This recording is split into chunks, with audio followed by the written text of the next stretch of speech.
ان میں کیا بن گئے؟ فرقے.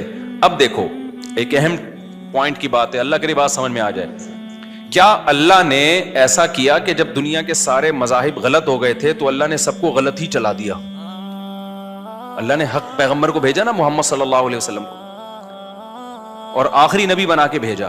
تو پتہ ہے آخری نبی کی برکت سے کام کیا ہوا ہے؟ ایک بڑا خاندانی کام ہو گیا. وہ خاندانی کام یہ ہو گیا, اب اللہ نے اور اس کے رسول نے اعلان کیا کہ اب اسلام جب دنیا میں آ گیا ہے اور نئے نبی نہیں آئیں گے تو اب مسلمانوں میں فرقے تو بنیں گے, لیکن ایسا نہیں ہو سکتا کہ اس زمین پر کوئی ایسا ٹائم آ جائے کہ سارے ہی فرقے غلط ہو جائیں. ایک فرقہ ان میں ہمیشہ حق پر رہے گا. لہذا اس حدیث اور قرآن کی روشنی میں جو یہ کہتا ہے نا کہ یہ سارے فرقے غلط ہیں, اس کا پروگرام تو وہیں سے ختم ہو گیا. نہیں آئی میرا خیال ہے بات, آپ کی سمجھ میں نہیں آئی, نہیں آئی نا. اب اتنے سارے فرقے ہیں نا, کہہ رہے ہیں یہ اتنے فرقے, وہ دیوبندی کہتے ہیں, بریلوی غلط ہو کہتے ہیں, اہل حدیث غلط ہو کہتے ہیں, فلانا غلط ہو کہتے ہیں, ڈمکانا غلط ہوتی ہے, یہ سارے غلط ہیں, میں نیوٹرل ہوں. تو آپ کا نیوٹرل ہونا قرآن و سنت کی روشنی میں آپ کے گمراہ ہونے کی دلیل ہے. سمجھتے ہو کہ نہیں سمجھتے؟ نیوٹرل ہونا آپ کے گمراہ ہونے کی کیا ہے؟ دلیل ہے. کیونکہ اس کا مطلب آپ ان سب کو غلط سمجھ رہے ہو, تبھی تو آپ نیوٹرل کی طرف گئے ہو نا, کہ نیوٹرل بنے ہو. آپ کو ہونا یہ چاہیے تھا ان میں جو صحیح ہے اس کو سپورٹ کرو, اور جو غلط ہیں ان کو کیا کرو, حق کے کا ساتھ دے کے باطل کو کیا کرو, اس کی حوصلہ شکنی کرو, اس کا حصہ بن جاؤ اس جنگ کا. ہم تلوار سے جنگ کی بات نہیں کر رہے, ہم زبان سے جنگ کی بات کر رہے ہیں. جیسے دو آدمیوں کی بحث ہو رہی ہے, آپ نے کہا سالے دونوں غلط ہیں کیونکہ دونوں بحث کر رہے ہیں. نا نا نا نا نا نا نا, اگر حق ان دونوں میں منحصر ہے, یا تو یہ ہو سکتا ہے کہ دونوں واقعی غلط ہوں, لیکن اگر آپ کو دلیل سے ثابت ہو گیا کہ یہ 6 آدمی آپس میں بحث کر رہے ہیں, یہ 6 غلط نہیں ہو سکتے, ان میں ایک صحیح ہے باقی 5 کیا ہیں؟ غلط ہیں. تو پھر ان کی بحث اور مناظرے اور فتوے بازی کی بیس پہ آپ نے یہ کہنا کہ یہ سارے غلط ہیں, یہ غلط ہوگا. کیونکہ ہمیں بتا دیا کہ ان 6 جو بحث کر رہے ہیں دلیل سے پتہ چل گیا ان میں ایک ٹھیک ہے. تو اب آپ نے اس بحث سے جان نہیں چھڑانی ہے, جو صحیح ہے اس کا حصہ بن کے آپ نے بھی اس بحث میں ان کے ساتھ شریک ہو جانا ہے. بھائی جان جس چیز کی سمجھ میں آ رہی ہے ادھر ہاتھ کھڑا کریں. مجھے لگ رہا ہے یہ ٹیکنیکل باتیں ہو رہی ہیں جو اوپر سے گزر رہی ہیں, سب کی سمجھ میں آ رہا ہے الحمدللہ. بعض دفعہ آسان بات ہوتی ہے, میں ویسے ہی سوال کھڑا کر دیتا ہوں اس میں. تو اب میں آپ کو بتاتا ہوں, بات ادھر چلی گئی ہے تو اس کو کمپلیٹ کریں میرے بھائی. اور ایک بات آپ کو بتاؤں یار, تم ابھی چھوڑو, پھر میں وہی الفاظ استعمال کروں گا نا. دیکھو علم علماء دیوبند کے پاس ہے, آپ کو صحیح بات بتاؤں, علم علماء دیوبند کے پاس ہے. علم میں ایک ہوتی ہے کوانٹٹی, ایک ہوتی ہے عمق. میں نیوٹرل ہو کے یہ بات کر رہا ہوں. آپ کہہ سکتے ہو کہ آپ تو دیوبندیت کی چھاپ آپ پہ لگی ہوئی ہے, لیکن میں نے کیا بتایا کہ جب آپ فریق مخالف سے خطاب کرتے ہیں نا تو پھر نیوٹرل ہونا پڑتا ہے. جیسے میں اگر عیسائیت سے بات کروں گا تو میں قرآن کے دلائل تھوڑی دوں گا ان کو, کیونکہ ہم تو اسلام کو مانتے ہی نہیں. تو میں قرآن سے ہٹ کے پہلے قرآن کے برحق ہونے کی دلیل دوں گا, وہاں مجھے نیوٹرل ہونا پڑے گا. تو میرے عقائد وہی ہیں جو علماء دیوبند کے عقائد ہیں. کیوں ہیں وہ میں بھی بتاتا ہوں. لیکن جب میں اہل حدیث سے بحث کروں گا, جب میں کسی بریلوی مکتبہ فکر سے بحث کروں گا, تو پھر میں تھوڑی دیوبندیت کا حوالہ دوں گا کہ حضرت مولوی تھانوی نے یہ لکھا تو پھر میں اس سے اوپر جاؤں گا. میں کس کی بات کروں گا؟ اپنا برحق ہونا. یہاں تک کہ علماء دیوبند کا برحق ہونا بھی میں قرآن و سنت سے ثابت کروں گا, اور اگر ثابت نہیں ہوگا تو مجھے چھوڑنی پڑے گی دیوبندیت. تو میرا مقصد تو صرف یہ ہے کہ یہ جو لیبل لگنے کی وجہ سے لوگوں نے کہا ہے نا کہ یہ اتنے سارے فرقے, لہذا یہ لیبل غلط لگایا جا رہا ہے. یہ صرف کیا ہے, ایک منجن بیچا جا رہا ہے, ایک اچھا عنوان لگا کے, اور کچھ بھی نہیں ہے. تو میں اب دیوبندیت سے نکل کے بات کر رہا ہوں, نیوٹرل ہو کے, کہ ہم نے ہر طرح کے علماء کی کتابیں پڑھی ہیں. علم میں کوانٹٹی بہت ہے, علم کے اندر جو عمق اور گہرائی چاہیے نا, جو گرفت چاہیے, وہ ہم نے بر صغیر میں علماء دیوبند ہی میں دیکھی ہے. جب آپ ڈیپتھ میں جاتے ہو نا کسی چیز کی, المہند المفند کا واقعی مجھے کچھ نہیں پتا تھا کیا ہے یہ تو لوگوں نے اچھالا اس کو. جب میں نے اس کا مطالعہ کیا, اس کے دلائل دیکھے, میں نے کہا یار یہ تو خاندانی کام ہے, خدا کی قسم یہ تو بڑے زبردست عقائد ہیں. یہ تو وہی عقائد ہیں جو صدیوں سے چلے آ رہے ہیں اور قرآن و سنت سے مزین ہیں. اب باقی یہ کہ یہ دیوبند ہے کیا، پہلے میں یہ ذرا آپ کو بتا دوں. دیوبند کوئی مسلک نہیں ہے. صحابہ، تابعین، تبع تابعین سے جو اسلام چلا آ رہا ہے نا، وہی ہندوستان میں چلا آ رہا تھا جب تک انگریز کے قدم ہندوستان میں نہیں آئے تھے. جب انگریز ہندوستان میں آیا بہت سارے فرقے پیدا ہوئے. ان فرقوں میں کیا بتاؤں، بدعتی بھی پیدا ہوئے. ان فرقوں میں ترک تقلید کا مسئلہ بھی آیا، کیونکہ انگریز نے دیکھا کہ یار یہ ایک فقہ کو فالو کرتے ہیں، باقی سب کو کیا سمجھتے ہیں، صحیح سمجھتے ہیں. اور امام ابو حنیفہ تو نیوٹرل تھے نا، نیوٹرل ہو کے انہوں نے تحقیق کی تو یہ اس کو فالو کر رہے ہیں، باقی سب کو کیا سمجھ رہے ہیں، تو یہ تو لڑ ہی نہیں رہے آپس میں، تو بڑے تمیز سے چلتے آ رہے ہیں، بڑے تمیز سے وہ ہے نا چلتا. تو انگریز نے دیکھا ان کو کہاں کہاں توڑا جا سکتا ہے. انگریز نے کیا کیا، انگریز نے کہا کہ اس ختم نبوت کا مسئلہ کھڑا کرو. بولو آخری نبی نہیں، ایک اور نبی نکالو. مرزا غلام احمد قادیانی کو نکالا. پھر ترک تقلید کا مسئلہ پہلے بھی تھا، اتنا جاندار نہیں تھا. انگریز نے کہا یہ مسئلہ کھڑا کرو. یہ ابو حنیفہ کیوں بھائی؟ پھر تاکہ ہر آدمی اپنی رائے پیش کرے گا.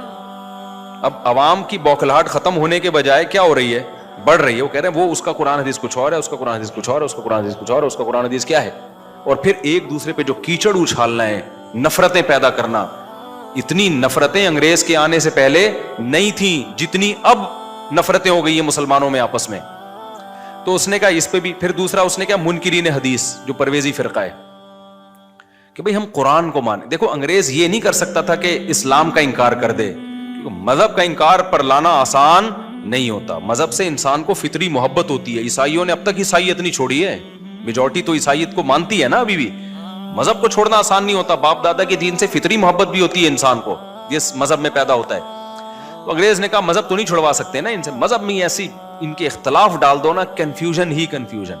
تو یہ جو منکرین حدیث پیدا ہوئے، ان کو کیا لیبل لگایا، قرآن. بھائی کیا کرنا ہے، قرآن. اور یہ بخاری مسلم یہ تو بعد میں لکھی ہے، 200-300 سال کے بعد، 150 سال کوئی 200 سال کے بعد لکھی جا رہی ہے. یہ تو اجمیوں نے قرآن کے خلاف سازشیں کی ہیں. جتنے محدثین ہیں 99% تو اجمی ہیں، عربی تو ہے ہی نہیں وہ. تو یہ تو اجمیوں نے بعد میں عربیوں کو برباد کرنے کے لیے. امام بخاری بھی اجمی تھے، بخارا سمرقند کے روس کی جو سوویت یونین کی آزاد ریاستیں جب پہلے تو یہ آزاد تھا نا، تو یہ تو وہاں کے لوگ ہیں، انہوں نے سارے معاذ اللہ وہی کے منجن بیچے ہیں لوگوں کو. مقصد کیا تھا، قرآن سے ہٹا دینا. پھر بتایا کہ دیکھو بخاری میں تضاد ہے، ادھر یہ آ رہا ہے، ادھر یہ آ رہا ہے، ادھر یوں آ رہا ہے، ادھر یہ آ رہا ہے. ایسا پروپیگنڈا کیا، پورا ایک فرقہ بن کے کھڑا ہو گیا. آپ ان کے پاس بیٹھو آپ کی کھوپڑی گھوم جائے گی. میں تو بیٹھا ہوں نا، وہ پتہ ہے بات، میں تو بچپن میں بھی گیا ان لوگوں کے پاس. وہ بات شروع کرتے ہیں اللہ کی کبریائی سے. منکرین حدیث سے جب آپ ملو گے نا، اللہ ایسے نکالے گا آدمی، کہے گا بھائی. ایک لیفٹیننٹ کمانڈر نیوی کے ریٹائر تھے، وہ منکر حدیث تھا. وہ صبح شام اس کا کام ہی یہی تھا ہمارے محلے میں. اور پیس لونگ آرگنائزیشن بنائی ہوئی تھی، محبت دنیا میں پھیلانا. کام سارا نفرتوں والا، لیکن آرگنائزیشن کیا بنائی ہے، PLO.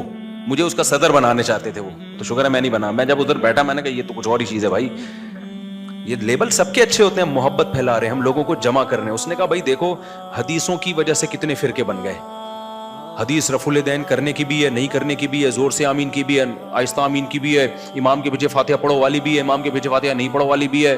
اس کی وجہ سے کتنے جنگ اور مناظرے اور فرقے. او بھائی اصل کیا ہے، قرآن. قرآن اللہ، ایسے اللہ نکالتا تھا نا وہ اللہ. پھر اللہ بہت بڑا. اتنی 10 منٹ تو اللہ کی کبریائی بیان ہوتی تھی. ہمارے جو لوگ تھے نا یونیورسٹی کے لڑکے وڑکے سب برباد ہو رہے تھے. میرا چونکہ مذہبی گھرانہ تھا، ہمارے علماء صلاح سے ہمارے تعلق رہے، میں اس کو اندازہ ہو گیا، میں نے کہا یہ گڑبڑ کر رہا ہے. تو میں تو پھر مختصر بات، مجھے پاس تو اتنی نالج نہیں تھی منکر حدیث کے خلاف، لیکن میں نے تو 2-3 چیزوں میں پکڑ لیا اس کو نا. میں نے کہا تو قرآن خود کہہ رہا ہے کہ نبی کی اتباع کرو اور نبی قرآن کی تشریح کریں گے، تو چلو یہ ساری کتابیں غلط ہو گئیں. تو جو قرآن نے کہا نبی تشریح کریں گے وہ کدھر ہے، پھر وہ لے آؤ. تو میں پھر اور وہ یہیں پہ پھنس گیا. میرا پھر مناظرہ بعد میں بھی ایک آڈیو پڑا ہوا ہے اسی پہ، اس میں بھی میں نے اسی پہ پھنسایا تھا. میں نے کہا پھر وہ کہاں گیا، تو قرآن ہی کو مان رہے ہیں نا. چلو قرآن ہو گیا نا، اللہ جو ہے نا، جو آپ کہہ رہے ہیں اللہ، ہم نے اللہ کو مان لیا، جل جلالہ اور اما نوالو، پتہ نہیں کیا کیا لگاتا تھا وہ. اور صبح و شام مولویوں کے خلاف. ان تمام لوگوں کا منجن جب تک بکتا نہیں ہے، جب تک یہ صبح و شام مولویوں کو مغلظات بکے نے. ابے وہ بھی یہی کہتا تھا ان مولویوں نے دکانیں کھولی ہوئی ہیں. یہ مولوی یوں کرتے ہیں، یہ مولوی یوں کرتے ہیں، اور کچھ تقوی کی چیزیں بھی لے آتے ہیں. وہ کہتا تھا انڈا حرام ہے. اب اس سے لوگ یار انڈا، اس نے کہا یہ تو غلیظ پانی سے بنتا ہے. بس کچھ تھوڑا سا نا، تاکہ پتہ چلے کہ ہم لبرل نہیں ہیں، آزاد خیال نہیں ہیں. ہم تو ان چیزوں کو بھی حرام کہہ رہے ہیں جو تم حلال سمجھتے ہو. نہیں، بہت پرہیزگار ہیں. ہمارے ایک دوست تھے، انہوں نے انڈا کھانا ہی چھوڑ دیا اس چکر میں. تو اب کیا ہوا ہے کہ میں اس کے دلائل نہیں دوں گا ان کو ہم نے کیوں، لیکن بنائی ہوئی تھی پیس لوننگ آرگنائزیشن. اس آرگنائزیشن کے نام سے نا لوگوں کو، اور نفرتوں کے علاوہ کچھ بھی نہیں. لیبل یہ تھا محبت، محبت، باتیں بڑی محبت کی، خدمت کرو. لیکن گھروں میں لڑائیاں شروع ہو گئی، گھروں میں بحثیں شروع ہو گئی. ایک بھائی کہہ رہا ہے بھائی میں کیوں بخاری کو مانوں، میں کیوں مسلم کو مانوں. دوسرا کہہ رہا ہے میں تو مانتا ہوں. ایک نفرتیں. کتنے لوگوں نے ہماری مسجد کے امام کے پیچھے نماز پڑھنا چھوڑ دی. مسجد کتنی بہترین جگہ ہے گیدرنگ کی مسلمانوں کی. گوروں کے پاس یہ چیزیں نہیں ہیں. مسجد کے مولوی کو برا بھلا کہنا شروع کر دیا. پھر ایک اور صاحب آئے، ایک وہ اہل حدیث تھے. سارے اہل حدیث ایسے نہیں ہوتے، میں بار بار بتا رہا ہوں. اہل حدیث میں مولانا ابتسام الہی اور احتشام الہی ظہیر صاحب جیسے معتدل لوگ بھی. ان کے ڈرائیور نے مجھے بتایا کہ میں تو ساری زندگی ترک رفع الیدین سے نماز پڑھی ہے، اور کہ اس نے کہا یہ جو مولانا ہشام الہی ظہیر انہوں نے تو مجھے آج تک ایک دفعہ بھی نہیں کہا کہ رفع الیدین کرو. یہ کرتے ہیں، میں نہیں کرتا، تو نہ میں ان کو چھیڑتا ہوں نہ وہ. کہہ رہے اس بندے کے یہ مسائل ہی نہیں ہیں، یہ ختم نبوت کی بات کر رہا ہوتا ہے، اور جو اجتماعی ٹاسک ہیں ان پہ چل رہے ہوتے ہیں. تو سارے ایسے نہیں ہوتے، لیکن فتنہ پرست بھی ہوتے ہیں. تو وہ ایک اہل حدیث آ گیا ہمارے محلے میں، اس نے جو چھیڑنا شروع کیا ہے. بخاری لے کے بیٹھا ہوا ہوتا تھا. پھر اتنا علماء کے خلاف اس نے زہر اگلا ہے، بہت سے نوجوان مسجد سے ٹوٹ گئے. میری بھی اس سے بحثیں ہوئی.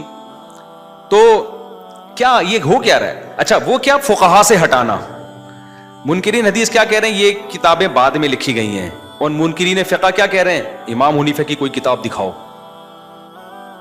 بھائی امام حنیفہ کی نہیں ہے، ان کے شاگردوں کی. تو ابے اتنے بعد میں کتابیں لکھی گئی ہیں تو وہ کتابیں ہمارے لیے حجت نہیں ہے. صحابہ کے دور میں کون سی کتاب تھی فقہ کی جس کو صحابہ عمل کرتے تھے؟ صحابہ کے دور میں کون سا فقہ حنفی تھا؟ حالانکہ اصل یہ تھا کہ قرآن و سنت کی ایک تشریح وہ ہے جو ائمہ مجتہدین ریٹن فارم میں لکھ کے چلے گئے ہیں، اس کو فالو کر لو بھائی. اس میں کیا ہے آسانی؟ جب تک ریٹن میں نہیں تھی تو لوگ اپنی مرضی سے علماء سے مسئلہ پوچھتے تھے. جب ہر چیز ریٹن میں آ گئی تو فقہ بھی کس میں آ گیا؟ ریٹن میں آ گیا. حدیث بھی ریٹن میں آ گئی، حدیثیں بھی تھیں، فقہ بھی تھا، ریٹن فارم میں بعد میں مرتب ہوا ہے. اب جیسے حدیث میں امام بخاری کی کتاب کو بخاری کا نام دے دیا، محمدی کتاب کا نام تھوڑی دیا.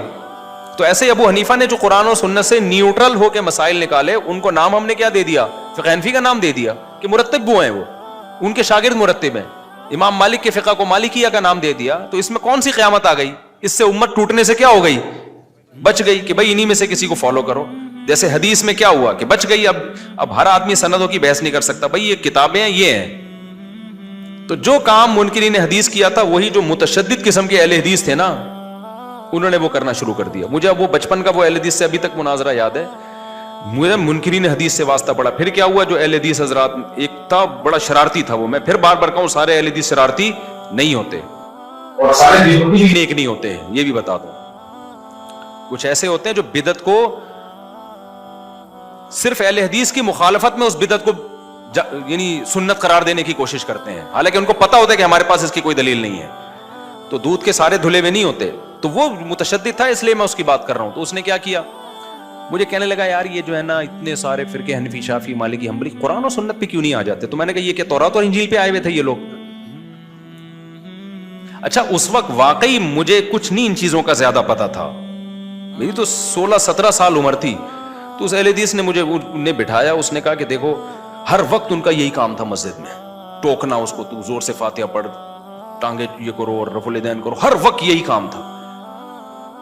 ہم اس وقت کچھ اور ایکٹیویٹیز میں لگے ہوئے تھے. ہم نے لڑکوں کی ایک جماعت بنائی ہوئی تھی کہ یار ہم لڑکوں کو گھیر گھیر کے مسجد میں لاتے تھے، شرعی پردہ ان کو ترغیب دینا، گھروں میں شرعی پردہ کرواؤ، نماز پڑھو.